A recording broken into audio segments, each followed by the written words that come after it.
Well, Energy Media readers, we've got a very interesting guest today, Dr. Sara Hastings-Simon from the University of Calgary and late of the Penman Institute. So welcome to the interview, Sara. Thanks for having me.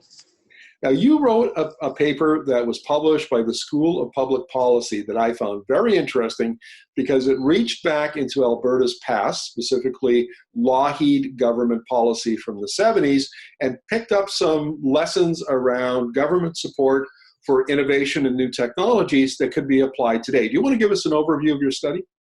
Yeah, sure. So, I mean, as you said, it was very much of a look backwards, what actually happened that kind of brought us to where we are today and what we can learn from that. And so there were a couple of things that really stuck out to me as I took that look backwards. So the first is just the extent to which in situ oil sand production is such an example of government picking winners, right? So, I mean, you had obviously once the technology for in situ production, SAGD, was developed and tested and proven out to quite a great extent, you had industry that came in and picked that up and grew it to where it is today. But leading up to that point, it was really government that did it, and there's some really interesting, I think, evidence around government making sole investments. So, although much of the AOSTRA funding, the organization that was doing this research was jointly between government and industry, it was really government that kind of pushed that winner ahead.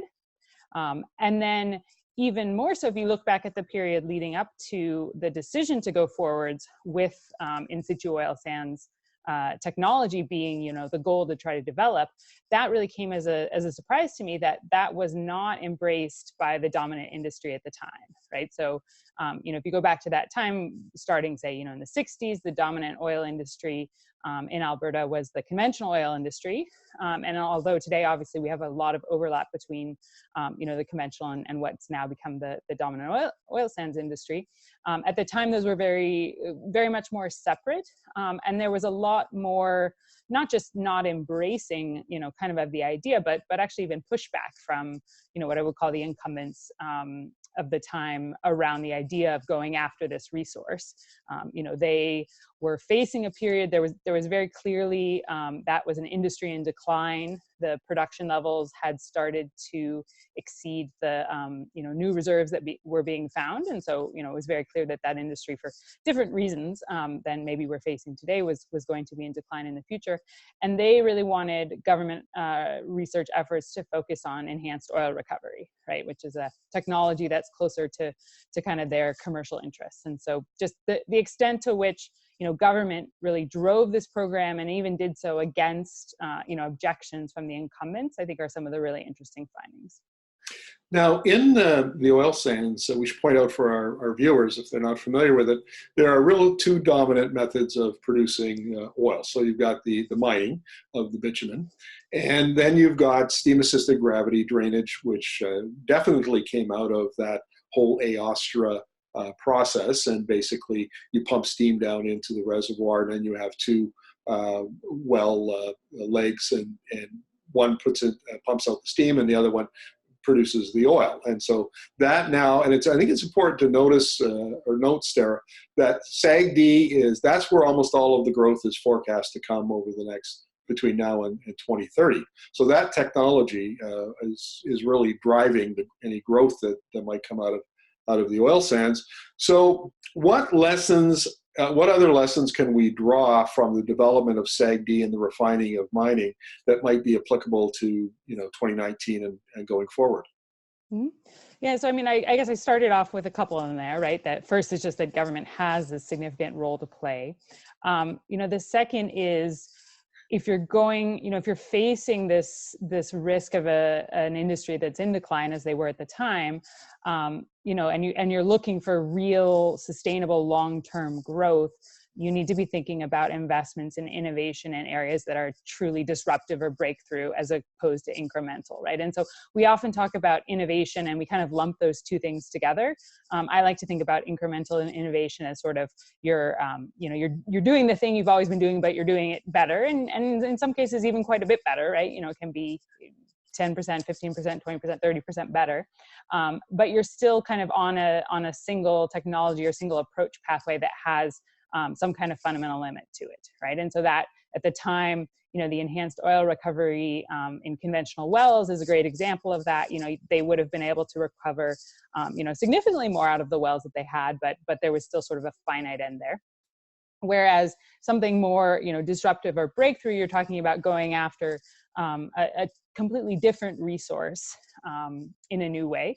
And that's actually one of the other lessons, and there's some more that I'm sure we'll discuss, but one of the other lessons that came out there was this idea that the resource itself, right? So today we talk about, it was obvious that we should go after this in situ resource because it was so large, it clearly was the thing to do.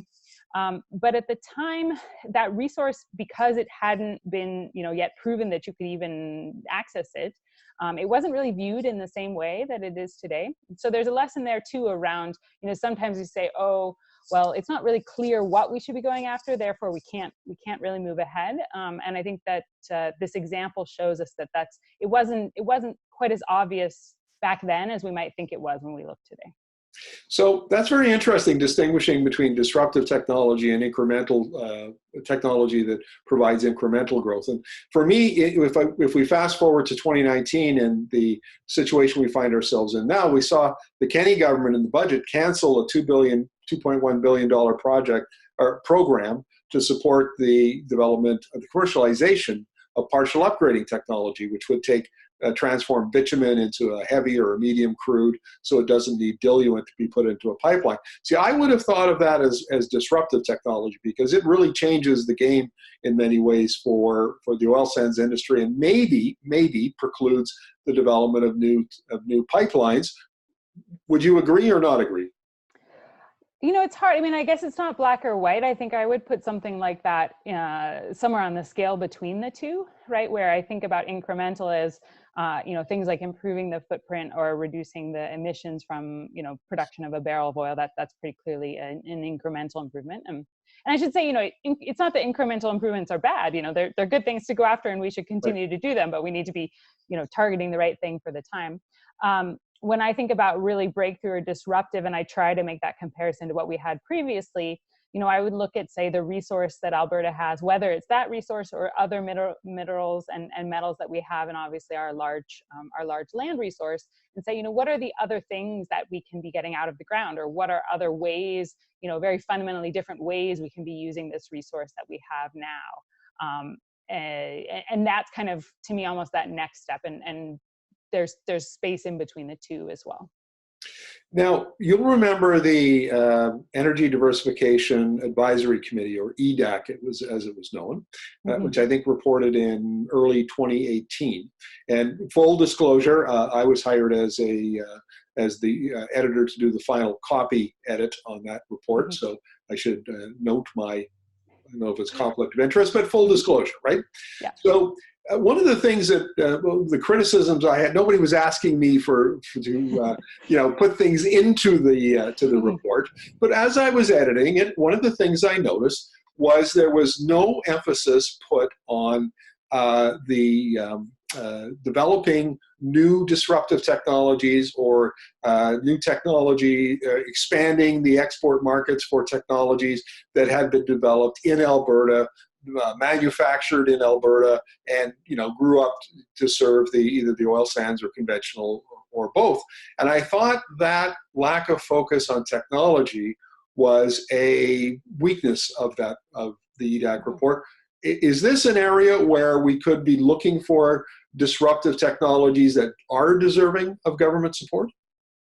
Yeah, I think so. I mean, I think again, and it's very common, right? So it's very hard to focus on disruptive technologies, right? There are a lot of forces that are always pulling the attention back to technologies that are going to be more incremental because those are more, immediately tied to kind of commercial interests, right? And so, you saw that during the AOSTRA time as well, this incredible pressure to, divert money into other types of research. And, to be fair, it takes a long time as well too, right? So you had AOSTRA stood up in the, early to mid 70s.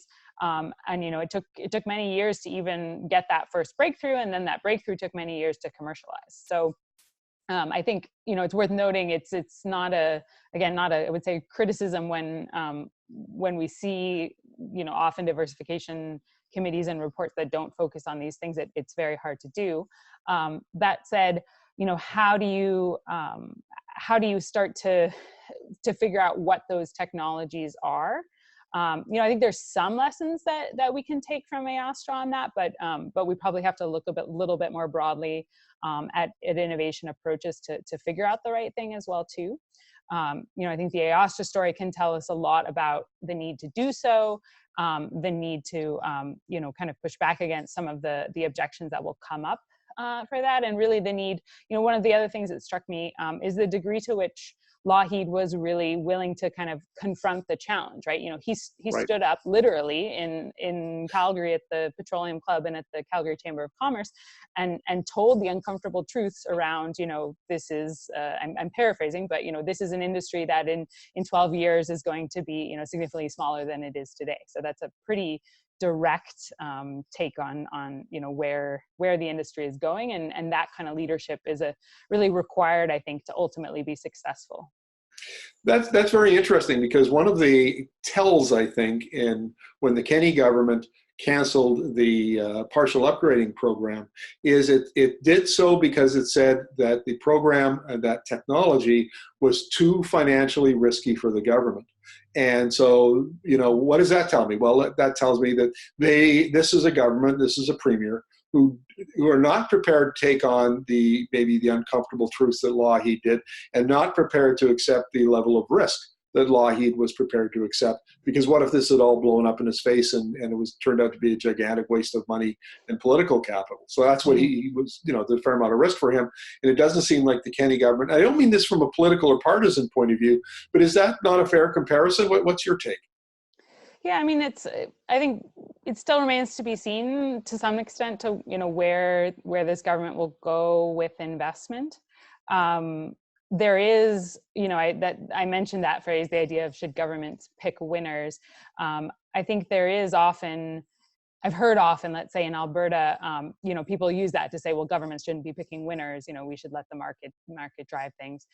And so I think that we are going to have to, Alberta as a whole is going to have to recognize that that's really not, that's not how we got where we are today, which is part of what I think makes this an interesting example. It's hardly the first example of this kind of government-led innovation, right? This is an area of study that has, grown quite a bit in recent years. Folks like, Mariana Mazzucato, the economist from the UK, has done a lot of work and really pointed out many of these examples of government-led technology. I think this is an interesting one because it's so close to home, and it's so tied to kind of where we've been in the past. So, I think I'm also encouraged by the idea that we've done this previously when we were faced with that need. So I see a potential to do it again as well. Now, I want to share with our readers the story that I told you before we came on air, and that is so in 2017, I was doing reporting on EV batteries, and the cost was $195 a kilowatt hour, and $100 per kilowatt hour is considered the threshold for EVs to have the same sticker price parity with gas-powered cars.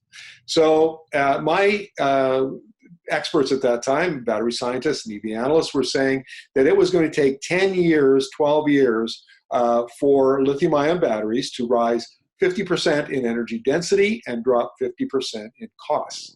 Fast forward to today, and the rumor is out of Germany that VW has already, through economies of scale, driven down the cost of EV batteries to at or just below $100 a kilowatt hour. So the lesson there is that we are, what was expected to take 10 or 12 years now appears to have taken 2 years. Mm-hmm. And I think it's opened a few eyes, because the implication is the energy transition is speeding up.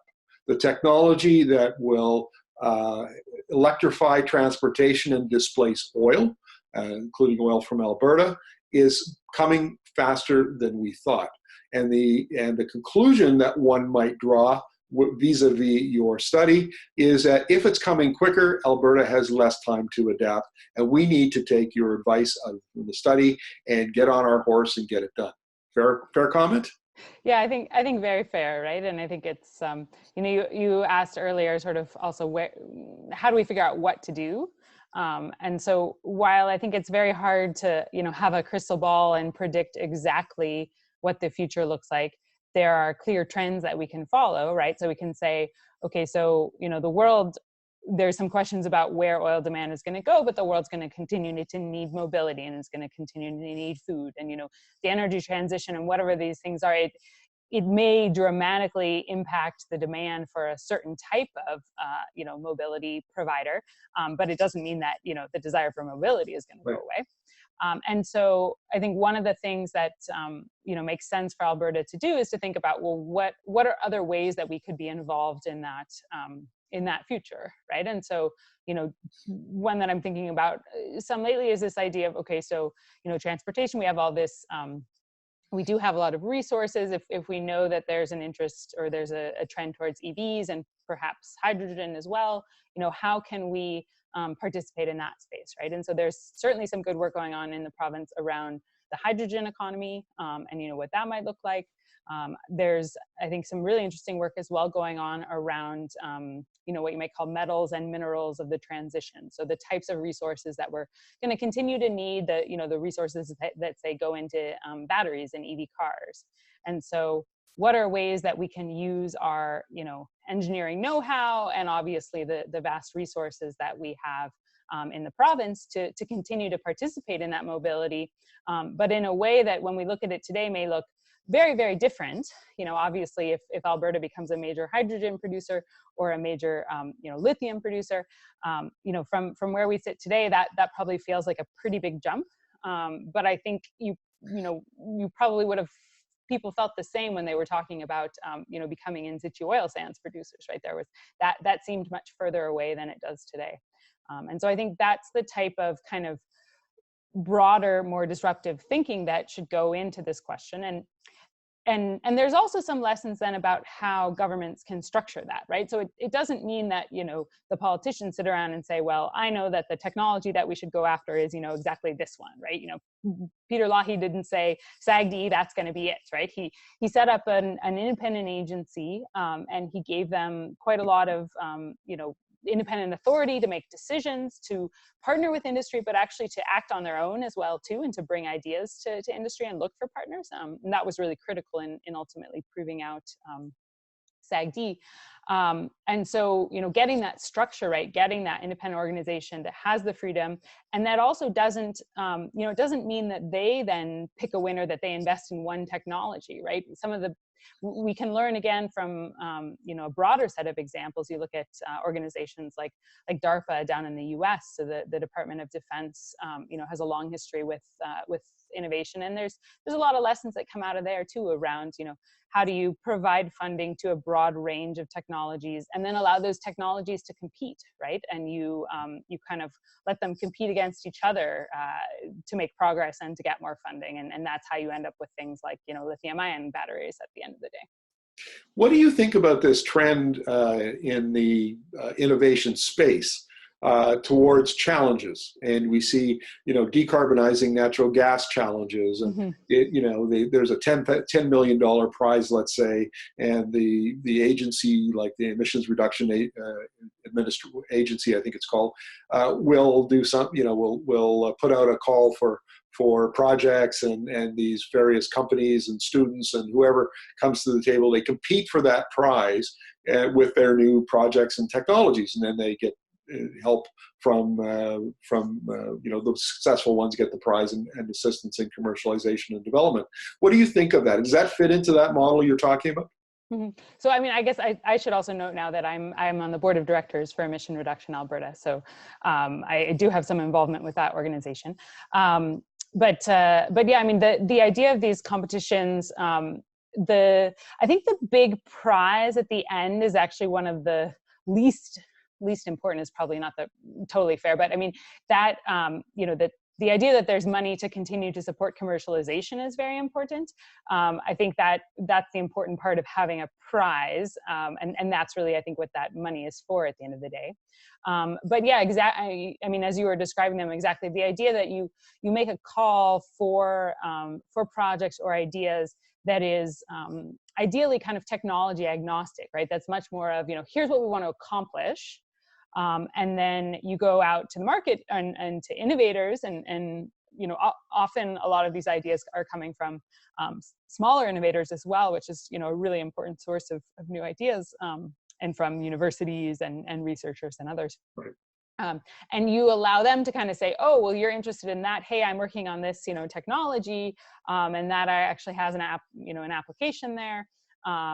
And so you can, the best innovation systems do that over a broad range. So they really start, so again, going back to the US, they have a program called SBIR, where they give very, relatively small amounts of money, but importantly, not matching funds, but actually just straight up grants, because one of the hard things is often with new ideas is finding, matching funds, but with a small amount of grant money, you can kind of get things going.